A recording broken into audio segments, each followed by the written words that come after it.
Ma'am मैं question पूछना चाहूँगा आपसे। सबसे पहले तो आप मुझे अपना नाम बताइए मैम। मेरा नाम गार्गी श्रीवास्तव है और मैं एक प्रयागराज में एक शिक्षिका हूँ।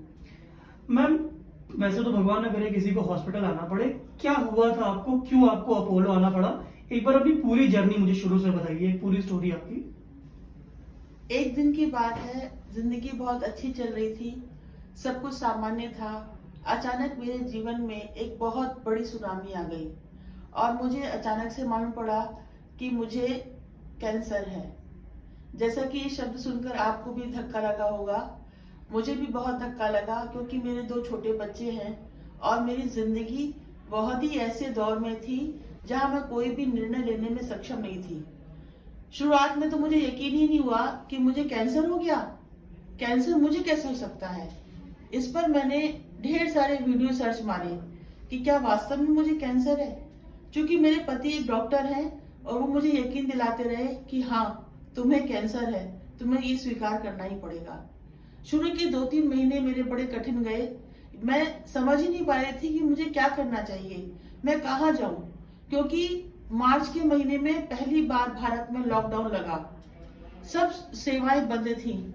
ऐसे में अपोलो हॉस्पिटल हमारे बहुत काम आया। यहाँ पर डॉक्टर हर्षवर्धन आत्रे, जो कि कीमो के एक्सपर्ट हैं, उन्होंने मेरी बहुत अच्छी काउंसलिंग की। उन्होंने मुझे बहुत समझाया कि कुछ भी ऐसा नहीं है, आप मत घबराइए, ऐसा कोई भी बीमारी आपको नहीं है जिसका इलाज ना हो सके। मुझे शुरुआत में लगा कि ये झूठी तसल्ली है और शायद अभी मैं कभी भी सामान्य नहीं हो पाऊंगी। मेरे रिश्तेदार, मेरे जानकार जितने भी थे, जब उनको मालूम पड़ता था मुझे कैंसर हो गया तो वो मेरे मोराल को डाउन करते थे। वो मुझे बोलते थे, अरे आपको कैंसर हो गया? एक मिनट मैम। जी कंटिन्यू। अरे आपको कैंसर हो गया, कैसे होगा? आपके बच्चे दोनों कितने छोटे हैं, अभी आपकी उम्र ही क्या है? ये बातें मेरे अंदर तक मन को भर कर जाती थी। फिर मैंने YouTube पे बहुत सारे वीडियोस देखे जिसमें लोग कैंसर के बारे में तरह तरह की बातें बताते थे कि अब किसका कीमो होगा, बहुत खतरनाक होता है, बहुत भयावह होता है, आपका बाल झड़ जाएंगे, आपको बहुत ज्यादा परेशानियां आएंगी, उसको आप सहन नहीं कर पाएंगी, आधे लोग तो इसी में मर जाते हैं। तो ये जो कैंसर बीमारी और मौत एक दूसरे का मुझे पर्यायवाची लगते थे। लेकिन डॉक्टर हर्ष और अपोलो हॉस्पिटल ने हमारी बहुत मदद करी। हम जब भी आए उन्होंने न केवल मेरा इलाज किया बल्कि मुझे हर बात समझाई कि हर व्यक्ति की बीमारी और उसका इलाज अलग तरह से होता है। जरूरी नहीं कि जो समस्या एक को आई है वो आपको भी हो।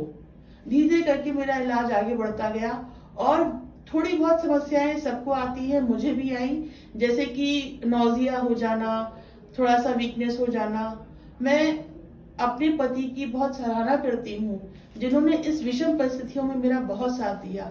उन्होंने, अगर वो ना होते शायद मैं इस स्थिति को संभाल नहीं पाती। एक तरफ उन्होंने बच्चों को देखा, एक तरफ मेरे हेल्थ संबंधित जितनी भी समस्याएं थी उन्होंने उसका निदान करते गए और धीरे धीरे हमारा सफर आगे बढ़ता गया। मेरा चूंकि स्तन कैंसर बड़ा था तो पहले मेरे 4 कीमो की साइकिल हुई। 4 कीमो के बाद बारी आई सर्जरी की, तो डॉक्टर कमलेश जो यहाँ पर सर्जन है उन्होंने मुझे बहुत समय दिया और मेरी सर्जरी बहुत सक्सेसफुल हुई और जिसकी वजह से मैं आज आपके सामने बहुत अच्छी तरह से बैठी हूँ।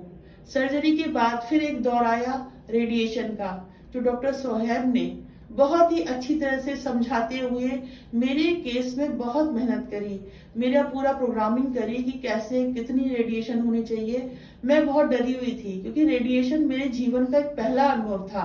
जब मैं उस रूम में जाती थी मुझे इतना भय लगता था क्योंकि एक बड़ी सी मशीन और मैं अकेली, मुझे ऐसा लगता था पता नहीं क्या होने वाला है, क्या हो जाएगा। लेकिन धीरे धीरे करके जब 4-5 दिन बीत गए तो मैं उसकी भी आदी हो गई। उस समय भी मुझे थोड़ी बहुत समस्या आई स्वास्थ्य संबंधी, लेकिन ईश्वर की कृपा से और अपने सुदृढ़ मनोबल से मैंने उसका भी सामना किया। फिर ये जर्नी और आगे बढ़ी। फिर मेरी कीमो स्टार्ट हुई जो कि 17 साइकिल थी और धीरे धीरे करके वो 17 साइकिल भी पूरी हो गई। मैं चूंकि एक महिला हूँ और एक महिला के लिए बालों का बड़ा महत्व होता है। मुझे एक दिन रोना आया इस इलाज के दौरान जब मेरे बाल जाने लगे, क्योंकि मेरे बाल बहुत लंबे और घने थे और जब वो इस तरह से गुच्छे में निकल रहे थे और मैंने अपने आप को शीशे में देखा तो मुझे बहुत डर लगा कि ये मैं कैसी हो गई। लेकिन मैंने अपने आप को यकीन दिलाया, मेरे पति ने मुझे समझाया कि लोग तिरुपति जाते हैं बाल दान करने के लिए, तो तुम समझ लो कि तुम्हारे बाल ऐसे ही चले गए, ये एक सिर्फ समय का एक चक्र है और बाल भी बहुत जल्दी आ जाएंगे। नाखून भी मेरे काले हो गए, तो कुछ ऐसे परिवर्तन आए मेरे शरीर में जो कि कीमो का प्रभाव था, लेकिन धीरे धीरे उन प्रभाव को भी मैं ओवरकम करती गई। मैं एक सीरीज बनाती थी जिसका नाम था असंभव से संभव की ओर। मुझे क्या पता था कि ये वाक्य मेरे ऊपर ही एक दिन लागू हो जाएगा, और आज के दिन मुझे लगता है कि ईश्वर की कृपा से मैं पहले से भी ज्यादा आत्मविश्वास से भरी हुई हूँ।